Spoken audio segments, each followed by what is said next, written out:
네, 윤 전 대통령이 재구속된 지 7시간 가까이 지났는데요. 먼저 서울구치소를 연결해서 현재 상황을 알아보겠습니다. 차현진 기자, 윤 전 대통령은 오늘 어떤 절차를 거치게 됩니까?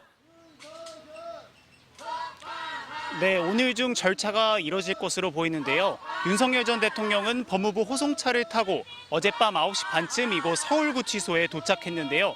도착 직후부터 보안구역 안에 있는 구인 피의자 대기실에서 머무른 것으로 알려졌습니다.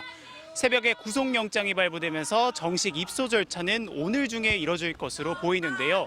가운만 걸친 채 정밀 신체 검사를 받은 뒤 수의로 갈아입고 머그샷 촬영과 지문을 채취하는 과정을 거쳐야 합니다.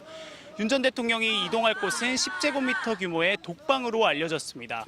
구속 즉시 지금껏 받아왔던 전직 대통령 경호 업무는 중단되고요. 대신 전담 교도관이 배치돼 윤 전 대통령에 대한 수용 감독을 시작합니다. 일단 윤 전 대통령은 최장 20일간 구금된 채 수사를 받게 되는데요. 당장 오늘 내란 우두머리 혐의 재판도 열리는 만큼 당분간 구치소와 법원, 그리고 내란 특검 사무실이 있는 서울고검을 왔다 갔다 할 것으로 전망됩니다. 네, 사실 윤 전 대통령은 지난 1월에 이미 구속됐었죠. 하지만 법원의 전례 없는 구속기간 계산으로 풀려나서 넉 달간 자유의 몸이었는데 그동안의 일을 다시 한번 짚어볼까요? 네, 지난 3월 8일이었죠. 윤 전 대통령이 이곳 서울구치소에서 체포 52일 만에 풀려났습니다.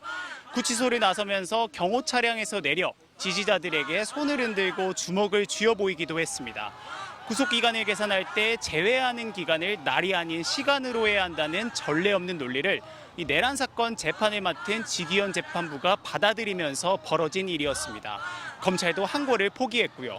그러면서 지시를 받은 부하들은 모두 구속된 상태인데 정작 윤 전 대통령 본인은 아무런 제약 없이 활동하는 기묘한 상황이 펼쳐졌습니다. 윤 전 대통령은 부정선거 음모론 영화 상영관, 한강공원, 동네 상가 등 곳곳을 자유롭게 다녔습니다. 반면 경찰의 출석 요구에는 응하지 않았습니다. 하지만 이런 상황도 4개월 만에 막을 내리게 됐습니다. 네, 한 가지만 더 짚어보겠습니다. 어제 모인 윤 전 대통령 지지자들의 규모가 예전보다 확 줄었다, 이렇게 보였거든요. 지금도 지지자들이 그곳에 있습니까?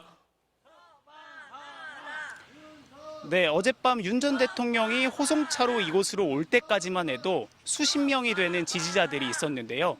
지금은 대부분 돌아가고 10명 난지만 남아 윤 전 대통령 지지를 외치는 정도입니다.